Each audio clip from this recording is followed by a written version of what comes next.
ನಾರಾಯಣಂ ಸುರಗುರುಂ ಜಗದೇಕನಾಥಂ ಭಕ್ತಪ್ರಿಯಂ ಸಕಲಲೋಕನಮಸ್ಕೃತಂ ಚ ತ್ರೈಗುಣ್ಯವರ್ಜಿತಮಜಂ ವಿಭುಮಾದ್ಯಮೀಶಂ ವಂದೇ ಭವಗ್ರಮಪರಾಸುರಸಿದ್ಧವಂದ್ಯಂ ನಾರಾಯಣಂ ನಮಸ್ಕೃತ್ಯ ನರಂ ಚೈವ ನರೋತ್ತಮಂ ದೇವೀಂ ಸರಸ್ವತೀಂ ವ್ಯಾಸಂ ತತೋ ಜಯಮುದೀರಯೇತ್.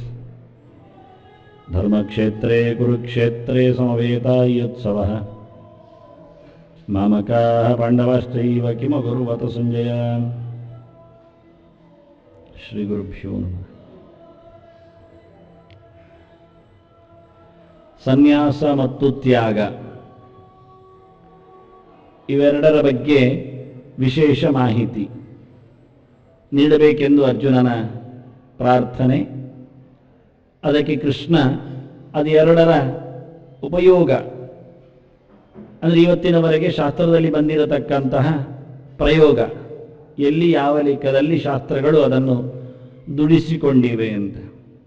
ಶಾಸ್ತ್ರಗಳು ದುಡಿಸಿಕೊಂಡಿವೆ ಅನ್ನುವುದಕ್ಕಿಂತ ಶಾಸ್ತ್ರಿಗಳು ಅದನ್ನು ಉಪಯೋಗಿಸಿಕೊಂಡಿದ್ದಾರೆ, ಇಟ್ಟುಕೊಂಡಿದ್ದಾರೆ ಅಂತ ಅರ್ಥ.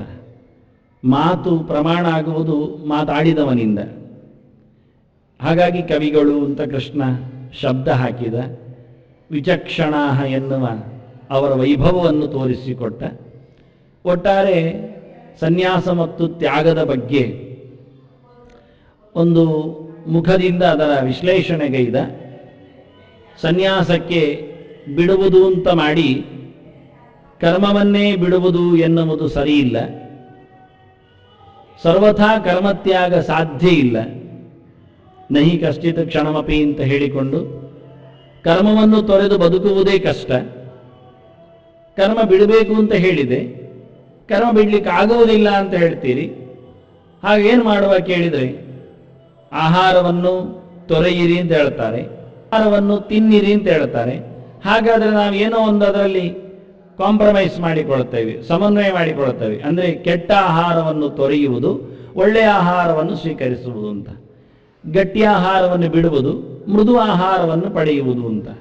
ತಾಮಸ ಆಹಾರವನ್ನು ತ್ಯಜಿಸುವುದು, ಸಾತ್ವಿಕ ಆಹಾರವನ್ನು ಇಟ್ಕೊಳ್ಳುವುದು ಅಂತ. ಹೀಗೆ ಒಂದೇ ವಾಕ್ಯಗಳಿಗೆ ಸಮನ್ವಯ ಮಾಡಿಕೊಳ್ಳುತ್ತೇವೆ ಕೆಲವೊಮ್ಮೆ. ಅದರಂತೆ ಕರ್ಮ ಬಿಡಿ, ಕರ್ಮ ಹಿಡಿ ಅಂದಾಗ ಕಾಮ್ಯ ಕರ್ಮ ಬಿಡಿ, ನಿತ್ಯ ನೈಮಿತ್ಯ ಕರ್ಮ ಹಿಡಿಯಿರಿ ಅಂತ ಅರ್ಥ ಮಾಡಿಕೊಳ್ಳಿಕ್ಕೆ ಬರುತ್ತದೆ ಅಂತ ಕವಿಗಳು ಆಶಯ ತೋರಿಸಿದ್ದಾರೆ ಅಂತ ಕೃಷ್ಣ ಹೇಳಿ ಕಾಮ್ಯ ಕರ್ಮಕ್ಕೆ ನ್ಯಾಸವನ್ನು ಬಳಿದ. ಬಟ್ಟೆ ತೆಗೆದಾದರತ್ತು. ಸನ್ಯಾಸ ಅಂದ್ರೆ ತೊರೆಯುವುದು ಅಂತ ಅರ್ಥ, ದಿಗಂಬರರು ಅಂತ ಅರ್ಥ.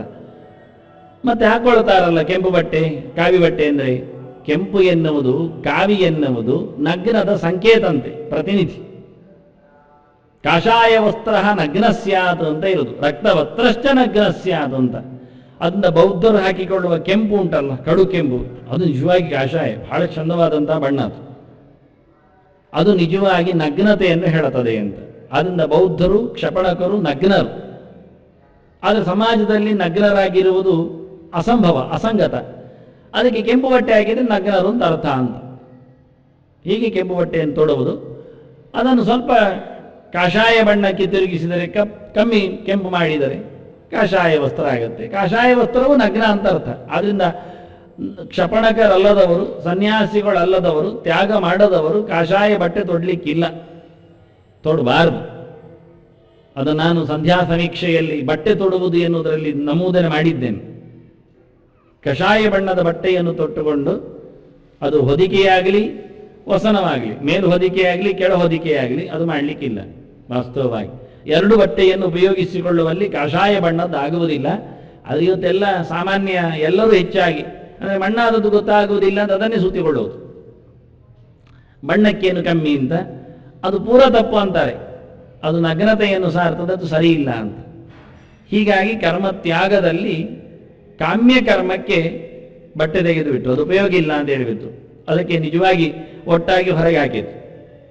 ಆಗ ವಿಚಕ್ಷಣರು, ಬುದ್ಧಿಮಂತರ ಹೇಳಿದರು, ಬಿಡುವುದು ಯಾಕೆ? ಬಿಡುವುದರಿಂದ ಏನು ಲಾಭ, ಹಿಡಿಯುವುದರಿಂದ ಏನು ಕಷ್ಟ? ವಿಶ್ಲೇಷಣೆ ಮಾಡಿಕೊಂಡು ನಿಜವಾಗಿ ಕರ್ಮತ್ಯಾಗ ಅಂದರೆ ವಾಸ್ತವವಾಗಿ ಕರ್ಮವನ್ನು ಬಿಡುವುದಲ್ಲ, ನಾವು ಕರ್ಮದ ಮೇಲೆ ಆತುಕೊಂಡದ್ದನ್ನು ಬಿಡುವುದು, ಅದರ ಮೇಲಿನ ಲಾಭವನ್ನು ಪಡೆಯದೇ ಇರುವುದು. ನಾವು ಕರ್ಮ ಮಾಡುವುದು ಯಾಕೆ ಅಂತ ಕೇಳಿದರೆ ಲಾಭಕ್ಕೆ ಕೇಳಿದರೆ ಹೋಯ್ತು, ಹಾಳಾಗಿ ಹೋಯ್ತು ಅಂದರು. ನೀನು ಏನು ಕರ್ಮ ಮಾಡ್ತಾ ಇದ್ದಿ?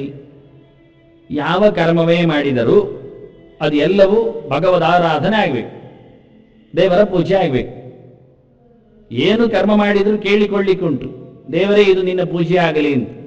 ಭಗವನ್ಯನ ಮಯಾ ಕರ್ಮ ಕೃತಂ ಕಾರಯಸಿ ಪ್ರಭೋ ತತ್ಸರ್ವಂ ವಿಷ್ಣು ಪೂಜಾಸ್ತು ತವ ದೇವ ಪ್ರಸಾದತಃ ಅಂತ. ನಾನು ಏನು ಮಾಡಿದ್ದು ಬೆಳಿಗ್ಗೆದ್ದು ಕೇಳಿಕೊಳ್ಳಿಕ್ಕಿರುವುದು, ನಾನು ಏನು ಮಾಡುತ್ತೇನೆಯೋ ಅದು ನಿನ್ನ ಸೇವೆ ಆಗಲಿ, ನಿನಗೋಸ್ಕರ ಅನಿಸಿಕೊಳ್ಳಲಿ.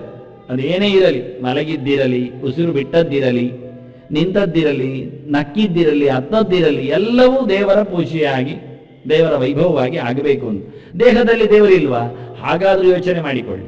ಇನ್ನೊಬ್ಬರ ಕೆಲಸ ಆದರೆ ಇನ್ನೊಬ್ಬರಲ್ಲಿ ದೇವರಿದ್ದಾನೆ, ಹಾಗೆ ಕೆಲಸ ಮಾಡಿ. ಮತ್ತೊಬ್ಬರ ಕೆಲಸ ಅಂದರೆ ದೇವರ ಕೆಲಸ, ನಮ್ಮದೇ ಕೆಲಸ ಆದರೆ ನಮ್ಮೊಳಗಿನ ದೇವರ ಕೆಲಸ. ಹಾಗೆ ಅದನ್ನು ಅಲಂಕಾರ ಮಾಡಿಕೊಳ್ಳುವುದು, ಸ್ನಾನ ಮಾಡುವುದು, ಚೆನ್ನಾಗಿರುವುದು ಎಲ್ಲವೂ ಈ ದೇವರ ರಥಕ್ಕೆ, ದೇವರ ವಾಹನಕ್ಕೆ, ದೇವರ ಗುಡಿಗೆ ಆಯ್ತು ತಾನೇ ಅಂದರು. ಹೀಗೆ ಎಲ್ಲ ಕೆಲಸಗಳು ದೇವರ ಸೇವೆ ಅಂತ ಆದಾಗ ಅದರ ಲಾಭವನ್ನು ಮರೆ, ಅದು ತಕೊಂಡ್ರೆ ನೀನು ವ್ಯಾಪಾರ ಮಾಡಿದಾಗೆ.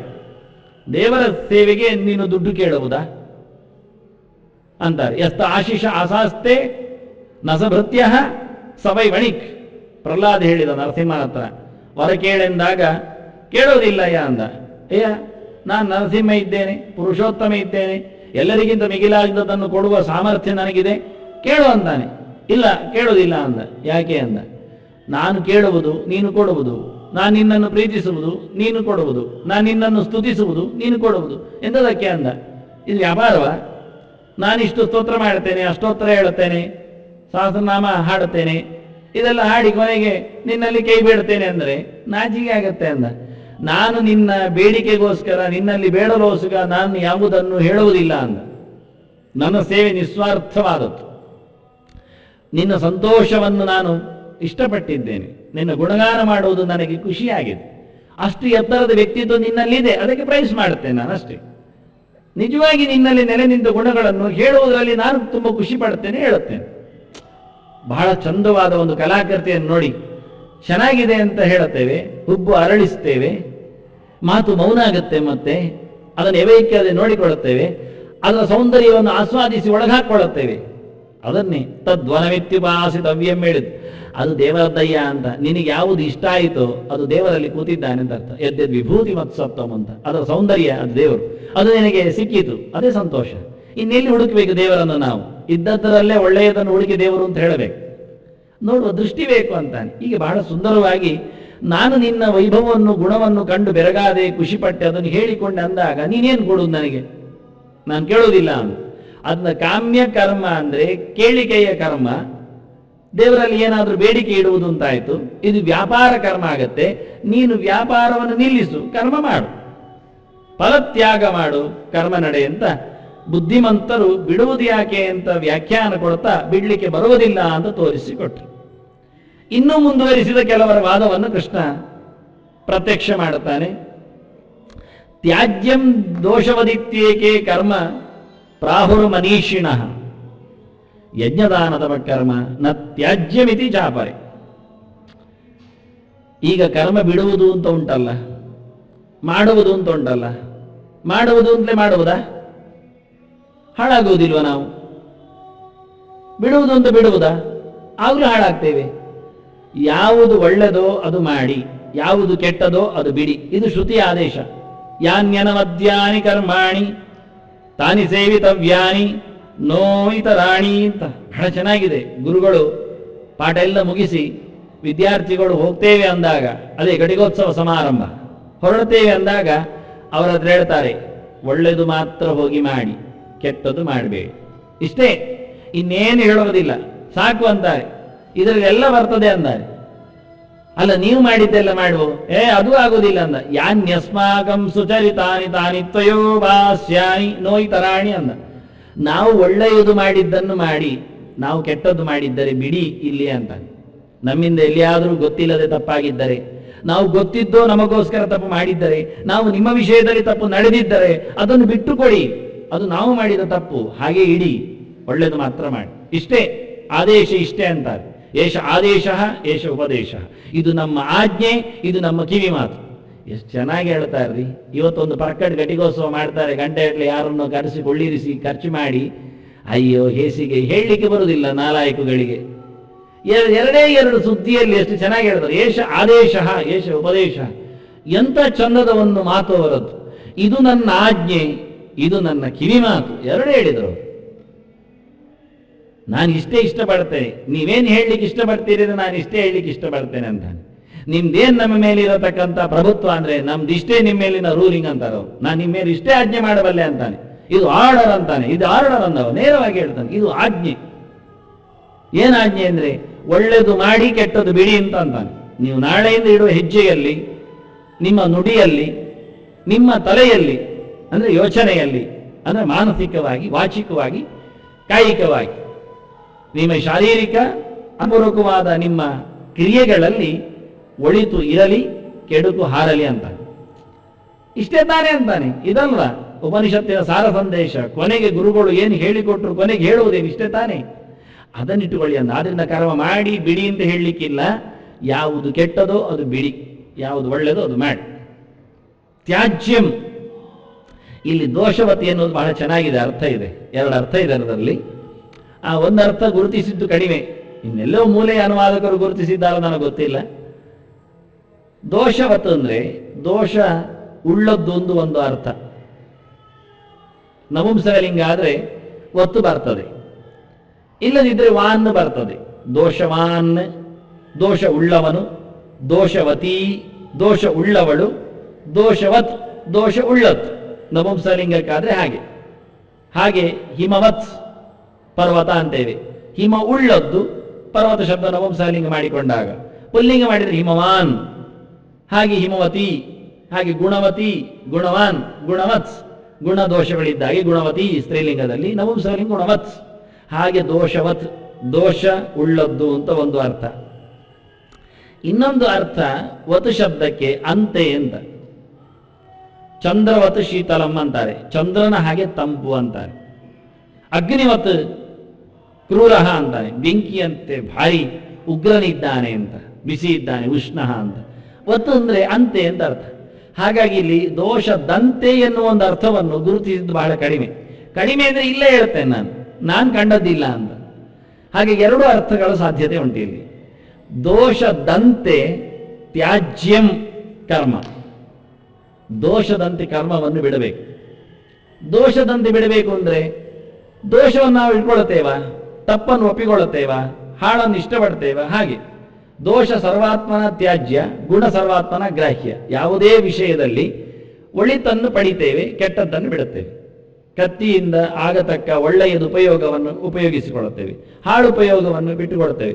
ತುಣ್ಮಳ್ಳಿಕ್ಕೆ ಬರ್ತದೆ, ಕಡಿಲಿಕ್ಕೆ ಬರ್ತದೆ ಹೇಳಿಕೊಂಡು ದಿನ ಅದನ್ನು ಉಪಯೋಗಿಸಿಕೊಳ್ಳುವುದಿಲ್ಲ. ತೆಂಗಿನಕಾಯಿ ಕಡಿಲಿಕ್ಕೆ, ತುಂಡರಿಸಲಿಕ್ಕೆ ಉಪಯೋಗಿಸಿಕೊಳ್ಳುತ್ತೇವೆ, ಮುಳ್ಳು ತರಿಲಿಕ್ಕೆ, ತೆಗಿಲಿಕ್ಕೆ ಉಪಯೋಗಿಸ್ತೇವೆ. ಅದು ಕತ್ತಿ ಎನ್ನುವುದು ನಿತ್ಯ ಉಪಯೋಗಿಸಿಕೊಂಡರೆ ಮಾತ್ರ ಅದರ ಹರಿತನ ಉಳಿತದೆ, ಹರಿತವಾಗಿರುತ್ತದೆ. ಇಲ್ಲಾದ್ರೆ ಬಡ್ಡು ಆಗ್ತದೆ ಹೇಳಿಕೊಂಡು ನಾವು ಯಾರ್ಯಾರನ್ನು ಕೆತ್ತುತ್ತಾ ಹೋಗುವುದಿಲ್ಲ, ಹಾಗಾಗುವುದಿಲ್ಲ. ಕತ್ತಿಯ ಉಪಯೋಗ ಅದನ್ನು ನಿತ್ಯ ನಡೆಸಿ ಎಂದ ಹೇಗೆ ಉಪಯೋಗ ಇದ್ದಾಗ ಅದರ ಸದುಪಯೋಗವನ್ನು ಗೊಳಿಸಿ ಅಷ್ಟೇ. ಉಪಯೋಗ ಇಲ್ಲದಿದ್ದಾಗ ಅದನ್ನು ಬದಿಯಲ್ಲಿ ಇರಿಸಿ. ಅದಕ್ಕಿದ್ದಾನೆ ಸಾಣೆಯವ. ಹಾಗಿದ್ರೆ ಹರಿತ ತಪ್ಪಿದರೆ ಸಾಣೆ ಹಾಕುವ, ಅದಕ್ಕೇನಂತೆ. ಹಾಗೆ ಅದಕ್ಕೆ ಸಾಣೆ ಅಂತ ಇರುವುದಲ್ವ. ಹೀಗೆ ವಾಸ್ತವವಾಗಿ ದೋಷವತ್, ದೋಷದಂತೆ ಯಾವುದರದ್ದೇ ಆಗಿರತಕ್ಕ ನೋಡಿ, ಎಲ್ಲದರಲ್ಲಿ ಇದೆ. ಪದಾರ್ಥಗಳಲ್ಲಿ ಅಕ್ಕಿಯಲ್ಲಿ ಮೊದಲು ತೆಗೆಯುವ ಅದು ನಿಜವಾದ ನೀರು, ಅಕಶಿ, ಅದು ದೋಷ ಉಂಟು, ಅದರಲ್ಲಿ ತೆಗಿತೇವೆ, ಅದು ದೋಷ ಉಂಟು. ದೋಷದಂತೆ ಬಿಡ್ತೇವೆ ಅದನ್ನು. ಯಾಕೆಂದ್ರೆ ದೋಷ ಉಂಟು, ಅಲ್ಲಿ ಕಾಣುತ್ತೆ. ಅವರೆಲ್ಲ ಹಾಕಿರತಕ್ಕಂಥ ಪೌಡರುಗಳೆಲ್ಲ ಅಲ್ಲೇ ಉಂಟು, ರಾಸಾಯನಿಕ ಪೌಡರ್ಗಳೆಲ್ಲ ಹಾಳಾಗದಂತೆ ಕೆಡದಂತೆ ಹಾಕಿರತಕ್ಕಂತಹ ಅನೇಕ ವಸ್ತುಗಳಲ್ಲಿವೆ. ಅದನ್ನೆಲ್ಲ ಹೊರಗೆ ಹಾಕ್ತೇವೆ ನಾವು. ಹಾಗೆ ಇಲ್ಲ ಒಳ್ಳೆದಿದೆ ಅದನ್ನು ತೌಡು ಅದರದ್ದು ನೀರು ಕುಡಿಬೇಕು ಹೇಳಿದ್ರೆ ಹಾಗಾದ್ರೆ ಇನ್ನೊಂದು ರೋಗ ಬರ್ತದೆ. ಅದು ಹೌದು ಯಾವಾಗ ಅದು ಶುದ್ಧವಾಗಿ ತೆಗೆದಿದ್ದ ಅಕ್ಕಿ ಆಗಿದ್ದಾಗ ಮಾತ್ರ. ಈಗ ಅಲ್ಲ. ಈಗ ಅಕ್ಕಿಯ ಮೇಲೆ ಎಲ್ಲ ಹಾಕಿರತಕ್ಕಂಥ ರಾಸಾಯನಿಕ ದ್ರವ್ಯಗಳು ಹಣ್ಣಿನಲ್ಲಿ ಆಗಿದೆ. ಹಣ್ಣನ್ನು ತೋರಿಸ್ತಾರೆ ಅವರು, ಒಂದು ದಿನ ಒಂದು ತಿಂದರೆ ಸಾಕು ಸೇಬು, ಎಲ್ಲ ವೈದ್ಯರನ್ನು ದೂರ ಮಾಡಿ ಅಂತ. ಈಗ ಒಂದು ಸೇಬು ದಿನಕ್ಕೊಂದು ತಿಂದರೆ ನೀವು 100 ದಿನದೊಳಗೆ ಖಂಡಿತ 100 ವೈದ್ಯರ ಹತ್ರ ಓಡಬೇಕಾಗತ್ತೆ, ದೇವರಾಣೆ.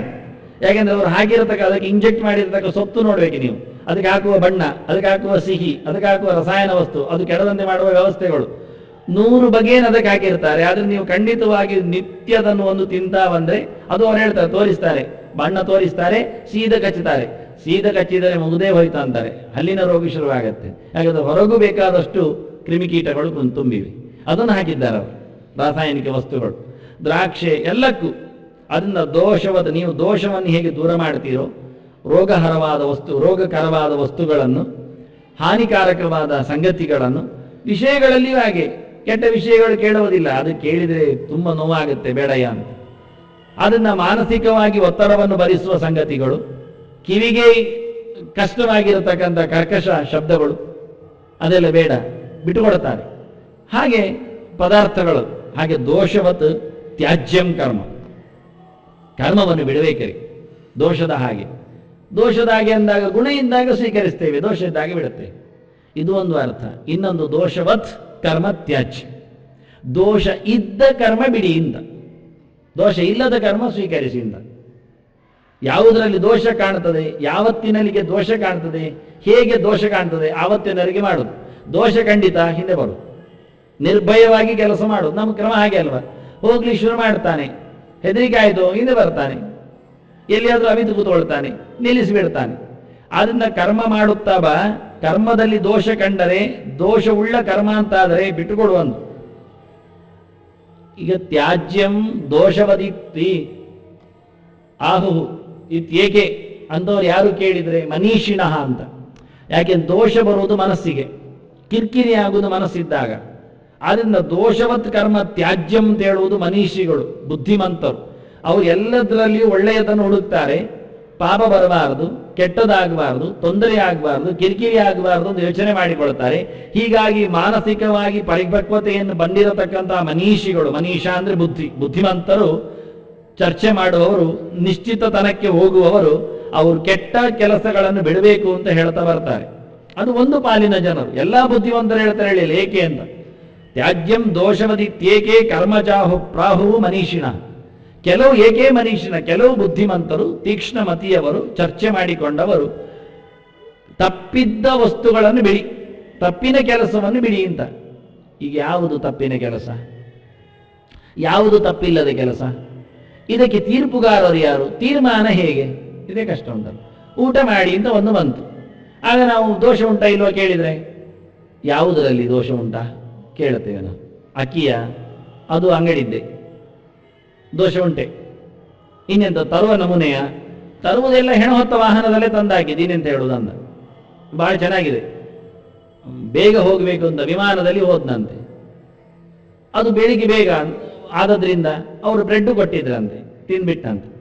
ಅದರ ಮಧ್ಯೆಯಲ್ಲಿ ಏನಿಟ್ಟಿದ್ದಾರೆ ಹೇಳಿದ್ರು, ಅದು ದನದ ಮಾಂಸ ಸೇರಬೇಕು ಅಂತ ಹೇಳಿದ್ರಂತೆ, ಬೀಫ್ ಇಟ್ಟಿದ್ದಾರಂತೆ, ಕೆಂಪು ಕೆಂಪು ಕಾಣ್ತಿತ್ತು ಅಂದ. ಆಯ್ತು, ಹಸುವೆ ಆಗುತ್ತಲ್ಲ, ತಿಂದಿದ್ದೇನೆ. ಪ್ರಯಾಣದಲ್ಲಿ ಇದ್ದಾಗ ಹಸುವೆ ಆದಾಗ ಮತ್ತೆ ತಲೆ ಚಕ್ಕರ್ ಬಂದಲ್ಲಿ ಬಿದ್ದರೆ 10 ಜನರಿಗೆ ತೊಂದರೆ ಆಗುತ್ತಲ್ಲ, ಸಜ್ಜನೆ ಹಿತಾವ.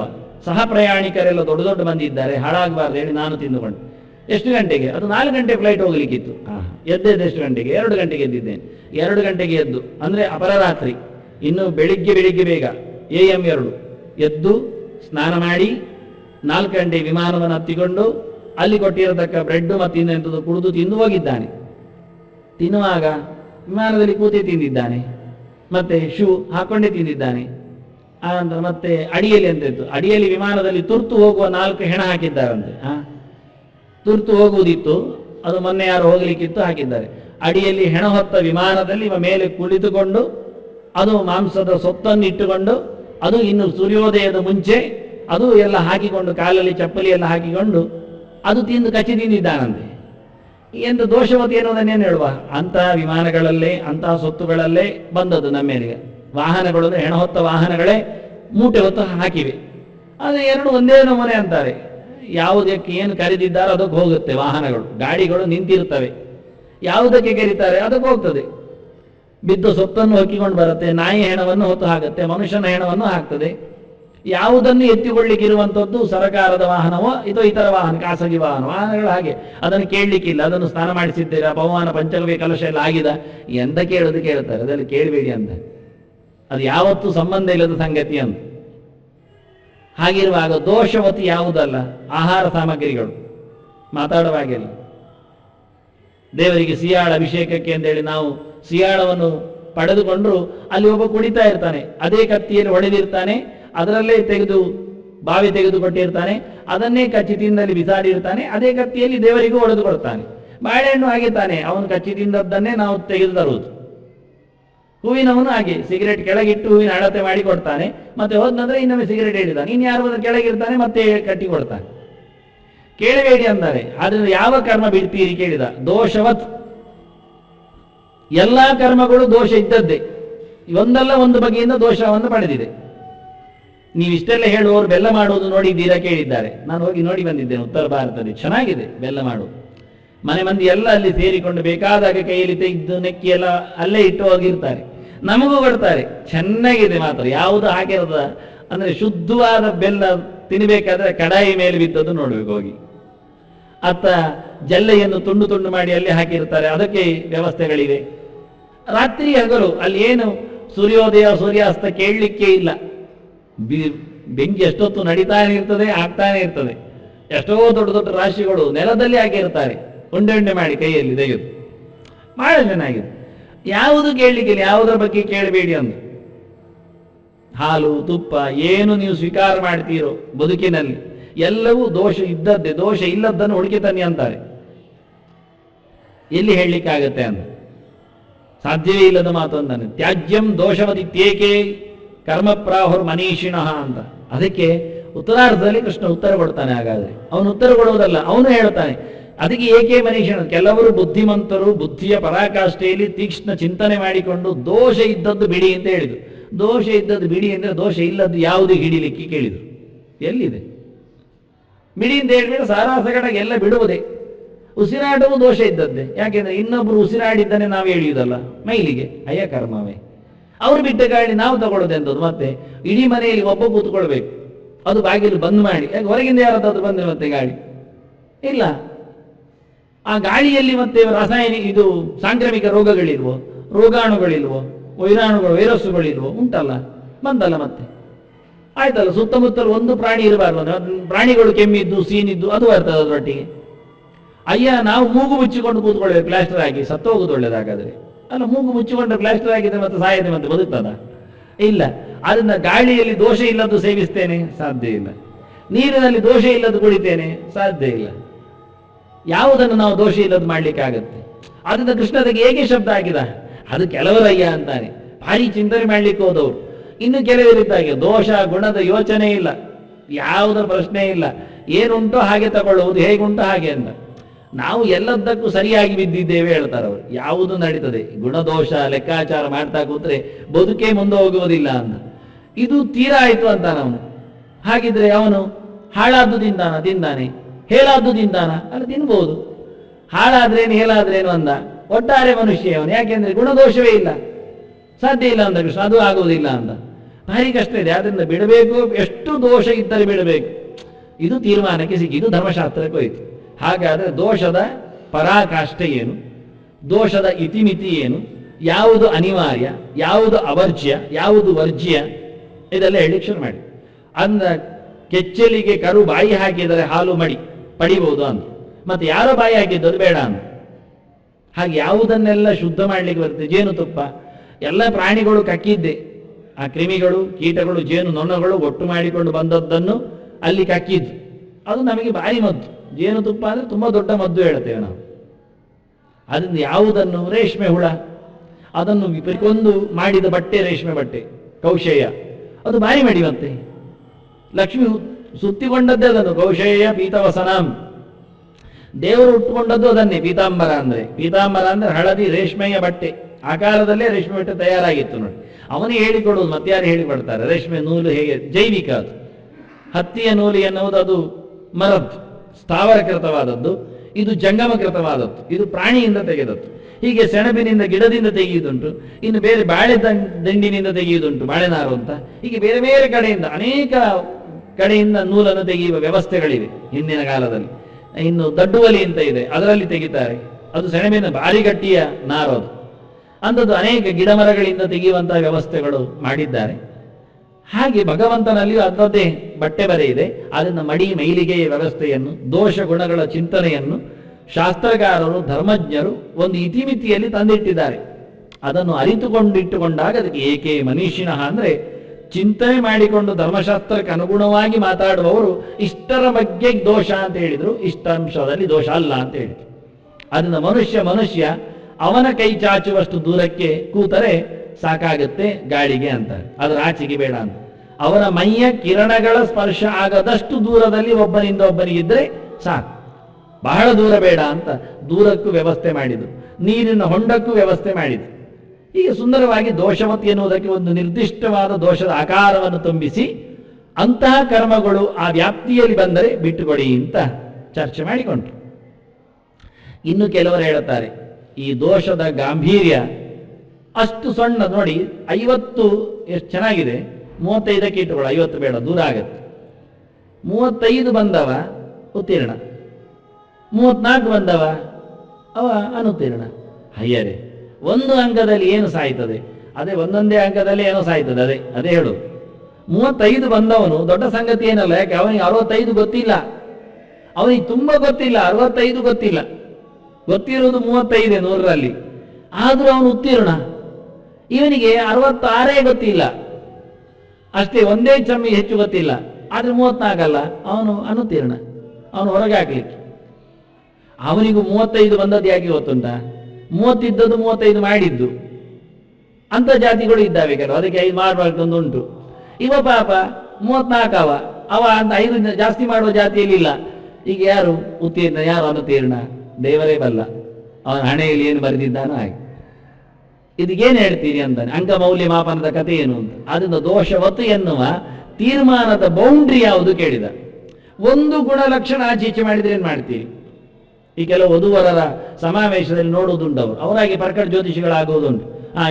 ಈ ನಕ್ಷತ್ರ ಪಾದ ಎಷ್ಟು, ಅದು ಎಷ್ಟು, ಅಲ್ಲಿ ಬರೆದಿದ್ದಾರೆ ಕೆಳಗೆ 18 ಗುಣಕ್ಕಿಂತ ಕಮ್ಮಿ ಇದ್ದರೆ ಮೇಳ ಮೇಳಿ ಕೂಡುವುದಿಲ್ಲ ಎಂದು ಅರ್ಥ, ಅದಕ್ಕಿಂತ ಮೇಲಿದ್ದರೆ ಹೆಚ್ಚಾಗ್ಬೋದು ಅಂತ.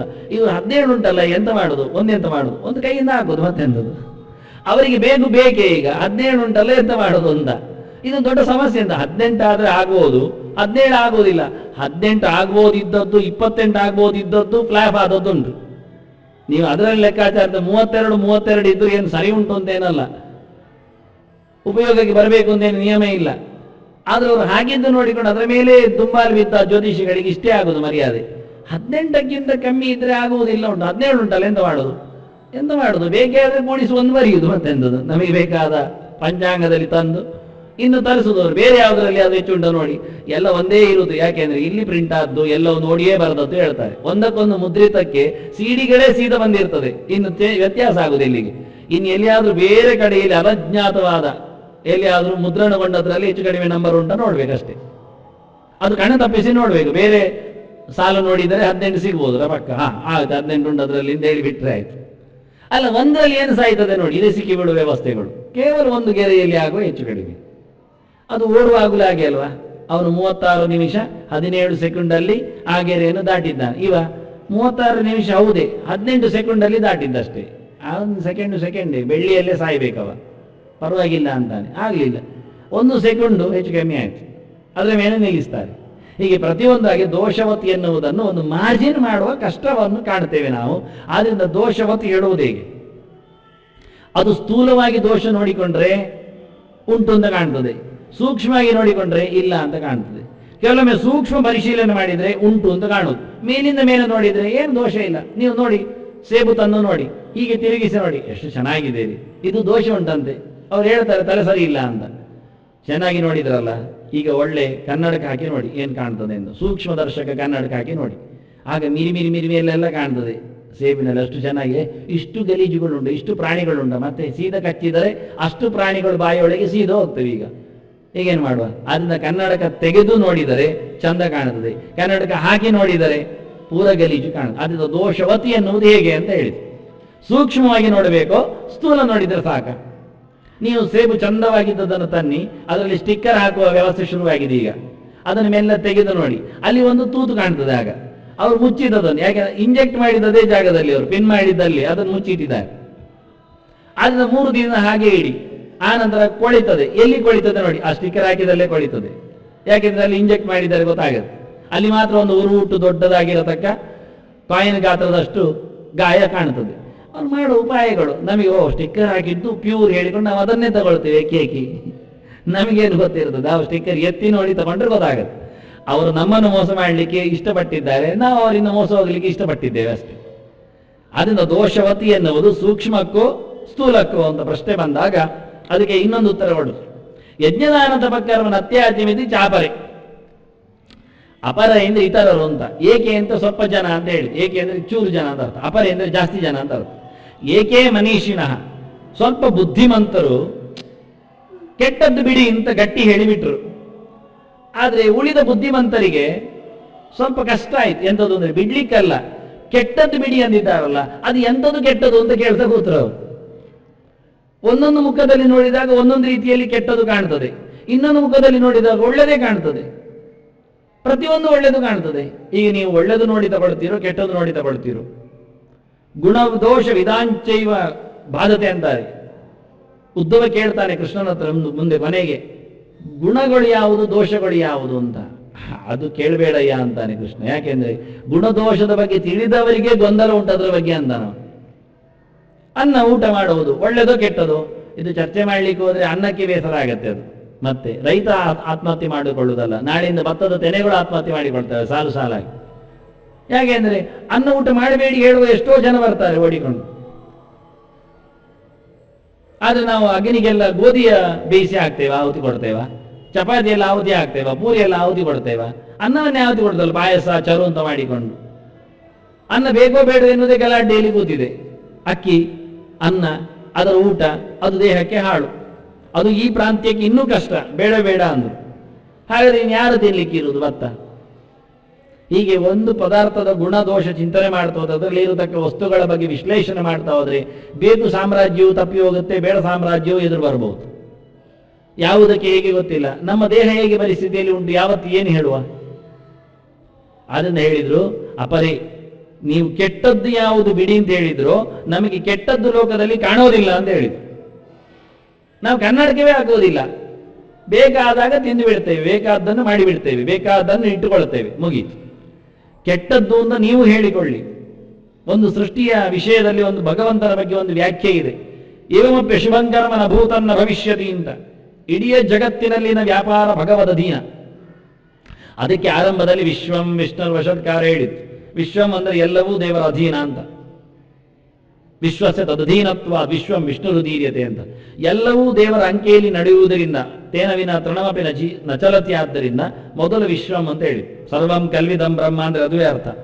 ಎಲ್ಲವೂ ದೇವರ ಅಂಕೆಯಲ್ಲಿಯೇ ನಡೆಯುವುದು. ಏನು ನಡೆಯುವುದಿರಲಿ ನುಡಿಯುವುದಿರಲಿ ಏನೇ ಆಗಲಿ, ಒಂದು ಇನಿತು ಕೆಲಸವು, ಒಂದು ಸಣ್ಣ ದೇಶದಲ್ಲಿನ ಘಟನೆಯು, ಒಂದು ಫ್ರಾಕ್ಷನ್ ಆಫ್ ಟೈಮಲ್ಲಿ ಆಗತಕ್ಕಂಥ ಕ್ರಿಯೆಗಳು ಭಗವಂತನ ಇಚ್ಛೆಗೆ ಅನುಗುಣವಾಗಿಯೇ, ಅವನ ಸಂಕಲ್ಪದಂತೆಯೇ, ಅವನ ಇರವಿನೊಂದಿಗೇನೆ ನಡೆಯುತ್ತದೆ. ತದ್ವಿರುದ್ಧವಾಗಿ ಇಲ್ಲ. ಅಯ್ಯೋ ಆಗ್ಬಾರ್ದಿತ್ತು ವಿಮಾನ ಅಪಘಾತ ಹೇಳುವಾಗೆ ಇಲ್ಲ. ಅಷ್ಟು ಜನರದ್ದು ಏಕಕಾಲದಲ್ಲಿ ಪ್ರಾರಬ್ಧ ಒಟ್ಟಾಗಿತ್ತೇ ಪ್ರಶ್ನೆಯೇ. ಅಷ್ಟು ಜಾತಗಳನ್ನು ಹರವಿ ಹಾಕಿದರೆ ಜ್ಯೋತಿಷಿಗಳು ಒಂದೇ ಹೊತ್ತಿನಲ್ಲಿ ಇಂಥ ಕಡೆಯಲ್ಲಿ ಎಲ್ಲರೂ ವಿಮಾನದಲ್ಲಿ ಸಾಯ್ತಾರೆ ಹೇಳವಲ್ಲ ರೇ ಎನ್ನುವುದು ಒಂದು ಯೋಚನೆ. ಅಷ್ಟು ಜಾತಗಳು ಒಂದೇ ಬಗ್ಗೆ ಇರಬೇಕು, ವಿಮಾನಯಾನದಲ್ಲಿ ಸಾಯುಯೋಗವನ್ನು ಪಡೆದಿರಬೇಕು. ಅದೇ ಹೊತ್ತಿನಲ್ಲಿ, ಅದೇ ವಿಮಾನದಲ್ಲಿ, ಅಲ್ಲಿಯೇ ಜಾಗದಲ್ಲಿ, ಅದೇ ದೇಶದಲ್ಲಿ, ಎಲ್ಲೆಲ್ಲಿಯೇ ದೇಶದಲ್ಲಿ ಹತ್ತಿದ ಪ್ರಯಾಣಿಕರು. ಯಾವ್ಯಾವುದೋ ಹುಟ್ಟಿನಲ್ಲಿ ಹುಟ್ಟಿದ, ಅದೇ ದಿನ ಹುಟ್ಟಿದವರು ಅಲ್ಲ ಅವರು. ಯಾವ್ಯಾವತ್ತೋ ಹುಟ್ಟಿದ ಮಗುವಿಂದ ಹಿಡಿದು ಮುದುಕರವರೆಗೆ ಇದ್ದಾರೆ. ಸಾಯಲಿಕ್ಕೆ ಹೆಣವೂ ಅಲ್ಲಿದೆ. ಮತ್ತೆ ಅದು ಅವತ್ತು ಮತ್ತೆ ಹೆಚ್ಚಿಗೆ ಸತ್ತಿದೆ. ಮೊದಲೇ ಸತ್ತಿದೆ, ಅದು ಇನ್ನೊಮ್ಮೆ ಸತ್ತಿದೆ. ಕ್ರ್ಯಾಶ್ ಅಲ್ಲಿ ಮತ್ತೆ ಔಟ್ ಆಗಿದೆ. ಅದು ಅಳುವವರು ಯಾರಿಲ್ಲ ಅದಕ್ಕೆ. ಮತ್ತೆ ಅದು ಮೊದಲೇ ಅತ್ತಾಗಿದೆ ಅಲ್ಲ, ಪರವಾಗಿಲ್ಲ ಅಂತ. ಹಾಗೆ ಅದಕ್ಕೊಂದು ಬರೀಬೇಕು ಯೋಗ್ಯತೆಯನ್ನು. ಇದೆಲ್ಲಿ ಬರೀಲಿಕ್ಕೆ ಸಾಧ್ಯ ಇದೆ ಅಂತ. ಆದ್ರಿಂದ ದೇವರ ವೈಭವದಲ್ಲಿ ಎಲ್ಲಿಯೂ ಯಾವತ್ತೂ ಹೇಗೂ ಕೆಟ್ಟದು ಅಂತ ಒಂದು ನಡೆಯುವುದಿಲ್ಲ ಅಂತ ಹೇಳಿಬಿಟ್ರು. ಏವಮಪ್ಯ ಅಶುಭಂ ಕರ್ಮ ನ ಭೂತಂ ನ ಭವಿಷ್ಯತ್. ಅಶುಭ ಅಂದ್ರೆ ದೋಷವುಳ್ಳ. ದೋಷವುಳ್ಳ ಕೆಲಸ ಎನ್ನುವುದು ಘಟಿಸುವುದೇ ಇಲ್ಲ ಜಗತ್ತಿನಲ್ಲಿ. ಆಯ್ತಾ ಇಲ್ಲೇನು? ಯಾಕೆಂದ್ರೆ ದೇವರಿಲ್ಲದೆ ಕೆಲಸ ಆಗುತ್ತೋ? ಮುಂದೆ ಹೇಳ್ತಾನೆ ಕೃಷ್ಣ, ದೈವಂ ಚೈವಾತ್ರ ಪಂಚಮಂ ಅಂತ. ನಡೀಲಿಕ್ಕೆ ಒಂದು ದೇವರು ಬೇಕೇ ಬೇಕು ಅಂದಾನೆ. ಬೇಕೇ ಬೇಕೇ. ನಾವು ಒಪ್ಪುವುದಿಲ್ಲ ಅಂದ್ರು, ನೀವು ಒಪ್ಪುವುದಿಲ್ಲ ಅಂತ ಆದ್ರೆ ದೇವರಿಲ್ಲ ಆಗತ್ತೆ ನಾ ಕೇಳ್ತೇನೆ. ಒಪ್ಪುವುದು ಒಪ್ಪಲೇಬೇಕಾದ್ದು ಅಂತಾರೆ. ನಡೆ ಇರುವ ವಿಷಯವನ್ನು ಒಪ್ಪುವುದಿಲ್ಲ ಎನ್ನುವುದರಲ್ಲಿ ಬರುವುದಲ್ಲ. ಯಾರೋ ಒಬ್ರು ಬರೆದ್ರು ನಂಬಿಕೆ ಅಂದ್ರೆ ಏನು, ಶ್ರದ್ಧೆ ಅಂದ್ರೆ ಏನು ಅಂತ. ಅಯ್ಯ, ನಂಬಿಕೆ ಅಂದ್ರೆ ಏನು, ಶ್ರದ್ಧೆ ಅಂದ್ರೆ ಬೇರೆ ಇಲ್ಲ. ಅವ್ರು ಗಮ್ಮತ್ ಮಾಡಿ ಬರೀತಿದ್ದಾರೆ, ಅವರು ಡಾಕ್ಟರೇಟ್ ಪಡೆದಿದ್ದಾರೆ, ಮತ್ತೆ ಹೇಳ್ಕೊಂಡು ಬಂದಿದ್ದಾರೆ ಅವರು. ಒಂದು ಮಗು ಪಕ್ಕದ ಮನೆ ಹೋಗಿತ್ತಂತೆ, ಅವರೇನು ತಿನ್ನಿಸಿ ಕೊಡ್ತಾ ಇದ್ರಂತೆ, ದಿನ ಹೋಗಿತ್ತಂತೆ, ದಿನ ತಿನ್ನಿಸಿ ಕೊಡ್ತಿದ್ರಂತೆ. ಒಂದಿನ ಅವರು 3 ಸರಿ ಇಲ್ಲೇ ಗೊತ್ತಿಲ್ಲ ಅಂತ ಒಂದಿನ ಬಂದಾಗ ಬೈದ್ರಂತೆ, ನಿಂಗೆ ಅಂತ ಇಲ್ಲಿ ತಿನ್ಲಿಕ್ಕೆ ಕರ್ಮ, ಎಂತ ಕರ್ಮಕ್ಕೆ ಬರೋ ದಿನ ನೀನು, ಜೋರು ಮಾಡಿದ್ರಂತೆ. ಅದು ಹೋಯ್ತು, ಬರಲಿಲ್ಲ. ಮತ್ತೊಂದಿನ ಅವರು ಏನೋ ಜಿಲೇಬಿ ಅಂತ ತಂದ್ರಂತೆ, ಬಾ ಅಂತವಳು, ಬರುದಿಲ್ಲ ಅಂತಂತೆ, ಹೋಗ್ಲಿಲ್ಲ, ತಿನ್ಲಿಕ್ಕೆ ಹೋಗ್ಲಿಲ್ಲ, ತಗೊಳ್ಲಿಕ್ಕೆ ಹೋಗ್ಲಿಲ್ಲ. ಅಮ್ಮ ಬೈತಾಳಂತೆ ದಿನ ಮನೆಯಲ್ಲಿ, ತಿನ್ನುವಾಗ್ಲೂ ಬೈತಾಳೆ, ಕೊಡುವಾಗ್ಲೂ ಬೈತಾಳೆ, ಹೊಡಿತಾಳೆ ಎಲ್ಲ. ಆದ್ರೂ ಹೋಗುದಿಲ್ಲ ಅಂತ. ಹೋಗು ಹೇಳಿದ್ರೆ ಅಮ್ಮನಿಂದ ಹೋಗುವುದಿಲ್ಲ, ಅದು ಬಾ ಹೇಳಿದ್ರೆ ಪಕ್ಕದ ಮನೆಗೆ ಬರುವುದಿಲ್ಲ. ಅದು ಬರುವುದಿಲ್ಲ ಅಲ್ವಾ, ಅದು ನಂಬಿಕೆ. ಹೋಗ್ಲಿಲ್ಲ ಅಲ್ವಾ, ಅದು ಶ್ರದ್ಧೆ ಅಂತ. ತಾಯಿಯ ಮೇಲೆ ಅದಕ್ಕೆ ಶ್ರದ್ಧೆ. ಅದು ಹೊಡೆದರು ಬಡಿದರು ಧೂಳಿದರು ಹೋಗುವುದಿಲ್ಲ, ಅದಕ್ಕೆ ಶ್ರದ್ಧೆ ಹೆಸರು. ಇದು ನಂಬಿಕೆ ಬಂದದ್ದು, ವಿಶ್ವಾಸ ಮೂಡಿದ್ದು. ಆದ್ರಿಂದ ಪಕ್ಕದ ಮನೆಯವರು ಹೋಗ್ತಾ ಇತ್ತು, ಬರ್ತಾ ಇತ್ತು, ಅವರು ಒಂದಿನ ಮೂದಲಿಸಿದ್ದಾರೆ, ಹೋಗುವುದು ನಿಲ್ಲಿಸಿತು, ಈಗ ಕರೆದ್ರು ಹೋಗುವುದಿಲ್ಲ, ಅದು ನಂಬಿಕೆ. ಅವರಿಗೆ ನಂಬಿಕೆ ಎನ್ನುವುದು ಕನ್ನಡ ಪದ, ಶ್ರದ್ಧೆ ಎನ್ನುವುದು ಸಂಸ್ಕೃತ ಪದ ಎನ್ನುವಷ್ಟು ತಲೆ ಇಲ್ಲ ಅಂತ ಒಂದು ಡಾಕ್ಟರೇಟ್ ಪಡೆದ ಬುದ್ಧಿವಂತ ಪ್ರಾಣಿ ಅದು. ವಿಚಿತ್ರ. ಅದನ್ನು ಲೇಖನವಾಗಿ ಕೊಟ್ಟು ಪ್ರಕಾಶ ಮಾಡಿ ಕಳಿಸ್ತದೆ. ಓದುವವರಿಗೆ ಎಷ್ಟು ನೋವಾಗಲಿಕ್ಕಿಲ್ಲ ನೋಡಿ, ಯೋಚನೆ ಬರುವುದಿಲ್ಲ. ಇಷ್ಟೇ ನಿಜವಾಗಿ ಬರಿಬೇಕಾದ್ದು. ನಂಬಿಕೆ ಎಂದರೆ ಕನ್ನಡದ್ದು, ಶ್ರದ್ಧೆ ಎಂದರೆ ಸಂಸ್ಕೃತದ್ದು. ಸಾಕಿತ್ತು, ಸಂಶೋಧನೆ ಮಾಡಿದ್ದಕ್ಕೆ ಒಂದು ಪೂರ್ಣಾಹುತಿ ಕೊಡಬಹುದಿತ್ತು. ಇದಿಲ್ಲದೆ ಬೇಡದಿದ್ದದ್ದು ಹೇಳಲಿಕ್ಕೆ ಹೋಗಿ ನಾಚಿಕೆಗೇಡಾಗತ್ತೆ. ಒಬ್ಬ ವಿಮರ್ಶಕ ಎಂದೋ ಅದನ್ನು ಹೇಳೆಯಾನು ಎನ್ನುವ ಯೋಚನೆ ಇಲ್ಲದಷ್ಟು ಬರೆದಾಗ್ತಾರೆ. ಅಂದು ಇಲ್ಲಿ ಕೃಷ್ಣ ಹೇಳಿದ್ದಾಗೆ ನಿಜವಾಗಿ ದೋಷ ಇದೇ ಇಲ್ಲ, ಕೆಟ್ಟದ್ದು. ಎಷ್ಟು ಕೆಟ್ಟದ್ದು ಏನು ಗೊತ್ತಾಗುವುದಿಲ್ಲ. ಅದನ್ನು ಬಿಡ್ಲಿಕ್ಕೆ ಇಲ್ಲ. ಇತರರು ಯೋಚನೆ ಮಾಡಿ ಹೇಳಿದ್ರು, ಲೋಕದಲ್ಲಿ ಒಂದು ಕೆಟ್ಟ ಕರ್ಮ ಎನ್ನುವುದು ದೇವರಿಲ್ಲದೆ ನಡೆಯದೇ ಇರುವುದರಿಂದ ಲೋಕದಲ್ಲಿ ಕೆಟ್ಟದಾಗುವುದೇ ಇಲ್ಲ. ನಮ್ಮಿಂದ ಕೆಟ್ಟದಾಗುವುದು. ಇನ್ನು ಹೇಳಬೇಕಾದ್ರೆ ನಾವು ಕೆಟ್ಟದೇ ಮಾಡ್ಲಿಕ್ಕಿರು, ನಮ್ಮಲ್ಲಿ ಒಳ್ಳೇದೇನಾಗತ್ತೆ? ಅದನ್ನ ಮನುಷ್ಯ ಕೈ ಹಾಕಿದ್ದು ಪೂರ್ತಿ ಹಾಳೆ ಆಗ್ತದೆ. ಅಯ್ಯ, ಹಾಗಾದ್ರೆ ಒಳ್ಳೇದು. ಯಾಕೆ ಅಂದರೆ ಮನುಷ್ಯ ಸರ್ವಕಾಲದಲ್ಲಿಯೂ ಸರ್ವರಿಗೂ ಒಳಿತನ್ನು ಮಾಡ್ಲಿಕ್ಕೆ ಆಗುವುದಿಲ್ಲ. ಸತ್ಯವನ್ನು ನಾನು ಹೇಳಿದರೆ, ನಿಷ್ಠುರವಾಗಿ ನಾನು ಹೇಳಿದರೆ ಎಷ್ಟೋ ಜನರಿಗೆ ಎದೆ ನೋವಾಗ್ತದೆ. ಆಯ್ತು ಅಂತ ಹೇಳಿ ನಾನು ಸುಳ್ಳು ಹೇಳುವುದಾ? ಸುಳ್ಳು ಹೇಳಿದರೆ ನನಗೆ ಎದೆ ನೋವು ಶುರುವಾಗ್ತದೆ. ಈಗ ನನ್ನನ್ನೇ ಎದೆ ನೋವನ್ನು ನಿಲ್ಲಿಸ್ಲಿಕ್ಕೋಸ್ಕರ ನಾನು ಸತ್ಯ ಹೇಳಲಿಯಾ? ಕೇಳುಗರ ಎದೆ ನೋವನ್ನು ನಿಲ್ಲಿಸ್ಲಿಕ್ಕೋಸ್ಕರ ನಾನು ಸುಳ್ಳು ಹೇಳಲಿಯಾ? ಅದರಿಂದ ಮನುಷ್ಯನಿಂದಾಗಿ ಹಾಳಾಗತ್ತೆ. ಕೆಲವರಿಗೆ ಅವರ ಎದೆ ನೋವು ಸಂಕಟ ಹೆಚ್ಚು ಕಡಿಮೆ ಆದರೂ ಪರವಾಗಿಲ್ಲ ಹೇಳಿ ಉಳಿದವರನ್ನು ಉದ್ಧಾರ ಮಾಡ್ಲಿಕ್ಕೆ ಹೋಗ್ತಾರೆ. ಲೋಕವನ್ನು ಮರಳುಗೊಳಿಸ್ಲಿಕ್ಕೆ ಬಾಯಿ ಬಂದಾಗೆ ಮಾತಾಡ್ತಾರೆ. ಅವನು ತಿರುಗಿದ, ಇವನು ತಿರುಗಿದ, ಅವನು ಕುಣಿದ, ಇವನು ಕುಣಿದ ಎಲ್ಲ ಹೇಳ್ತಾರೆ. ನನಗದು ಹೇಳಲಿಕ್ಕೆ ಬರುವುದಿಲ್ಲ. ಇದ್ದದ್ದು ಇದ್ದಾಗೆ ಹೇಳುವುದರಲ್ಲಿ ನನಗೊಂದು ಸೊಗಸಿದೆ. ಯಾಕೆ, ಯಾರು ತಿರುಗಿದ್ರು, ಏನು ತಿರುಗಿದ್ರು, ನನ್ನ ತಲೆ ತಿರುಗುವುದಿಲ್ಲ ಹೇಳಿ ಏನು ಮಾಡಲಿಕ್ಕೆ ಬರುತ್ತೆ? ಅಂತ ಏವಮಪ್ಯ ಶುಭಂ ಕರ್ಮ. ಕೃಷ್ಣ ಹೇಳುತ್ತಾನೆ, ನನ್ನ ಸೃಷ್ಟಿಯಲ್ಲಿ, ವ್ಯಾಸರ ವಾಕ್ಯ ಇದು, ನನ್ನ ಸೃಷ್ಟಿಯಲ್ಲಿ ಎಲ್ಲಿಯೂ ಹಾಳು ಇಲ್ಲ. ಆದ್ರಿಂದ ಅಪರೇ ಅಹಪರೇ, ಭಗವಂತನನ್ನು ದೊಡ್ಡದು ಅಂತ ಮಾಡಿಕೊಂಡವರು, ದೇವರ ಯೋಚನೆ ಮಾಡಿಕೊಂಡವರಿದ್ದಾರಲ್ಲ, ಅವರೇನು ಹೇಳ್ತಾರೆ ಅಂದ್ರೆ, ಅಪರೇ ಅಂದ್ರೆ ಅವರು ತಮ್ಮ ಬುದ್ಧಿಮಂತಿಕೆಯಿಂದ ಮಾತಾಡುವುದಿಲ್ಲ, ಭಗವಂತನ ಸಂಕಲ್ಪದಿಂದ ಮಾಡ್ತಾರೆ. ದೇವರ ಯೋಚನೆಯಲ್ಲಿದ್ದಾಗ ಯಾವುದು ಬಿಡ್ಲಿಕ್ಕಿಲ್ಲ ಅಂತ. ಯಜ್ಞದಾನ ತಪಕರ್ಮನ ತ್ಯಾಜ್ಯಂ ಇತಿ. ಯಜ್ಞ ದಾನ ತಪಸ್ಸು ಬಿಡ್ಲಿಕ್ಕೇ ಇಲ್ಲ. ಯಜ್ಞದಲ್ಲಿ ದೋಷ ಇಲ್ಲವಾ? ಉಂಟು. ಹೇಳಿದ ದ್ರವ್ಯಗಳು ಹೇಳಿದ ಪ್ರಮಾಣದಲ್ಲಿ ಸಿಗುವುದಿಲ್ಲ, ಹೇಳಿದ ಕಾಲ ಆಗುವುದಿಲ್ಲ, ಹೇಳಿದ ಹಾಗೆ ನಡೆಯುವುದಿಲ್ಲ, ಮಂತ್ರಗಳು ಅರ್ಥಪೂರ್ವಕವಾಗಿ ಬರುವುದಿಲ್ಲ, ಮಂತ್ರದಲ್ಲಿ ಅರ್ಥ ಸಿಗುವುದಿಲ್ಲ, ಉಚ್ಚಾರಣೆಯಲ್ಲಿ ದೋಷಗಳು ಬರ್ತವೆ. ಎಂತೆಂಥ ಮಹಾವೀರರು ಮಾಡಿದ ಯಜ್ಞದಲ್ಲಿಯೂ ದೋಷ ಬಂದಿದೆ. ಕಾಲದೋಷ, ದ್ರವ್ಯದೋಷ, ದೇಶದೋಷ, ವಕ್ತೃದೋಷ, ಕರ್ತೃದೋಷ ಇದೆಲ್ಲ ಆಗಿಕೊಳ್ಳುವಾಗ, ದ್ರವ್ಯದೋಷ ಎಲ್ಲ ಇಟ್ಟುಕೊಳ್ಳುವಾಗ ನಡೆಯುವುದು ಎಲ್ಲಿಗೆ? ಬಿಡುವ ಅಂದ್ರೆ ಬಿಡ್ಲಿಕ್ಕೆ ಸಾಧ್ಯ ಇಲ್ಲ. ಯಜ್ಞ ಅಂದ್ರೆ ಕೇವಲ ಆಹುತಿ ಕೊಡುವುದಷ್ಟೇ ಅಲ್ಲ, ಬಾಯಿಯೂ ಒಂದು ಕುಂಡ, ಹೊಟ್ಟೆಯೂ ಒಂದು ಉರಿಯುವ ವಿಶ್ವಾನದ ಅಗ್ನಿ ಇದೆ. ಅದರಿಂದ ಆಹುತಿ ಕೊಡುವುದು ಅಂದ್ರೆ ಸೌಂಟಲ್ಲಿ ಆಗುವುದು, ಒಂದು ಊಟ ಮಾಡುವುದು ಒಂದು ಆಹುತಿ ಯಜ್ಞವೇ. ಅದನ್ನು ವಿಶ್ವಾನದ ಯಜ್ಞ ಕರೀತಾರೆ. ಅದ್ರ ಊಟದಲ್ಲಿಯೂ ದೋಷ ಇದೆ, ಬಿಡ್ಲಿಕ್ಕಾಗತ್ತಾ? ಬಿಡುವುದಿಲ್ಲ.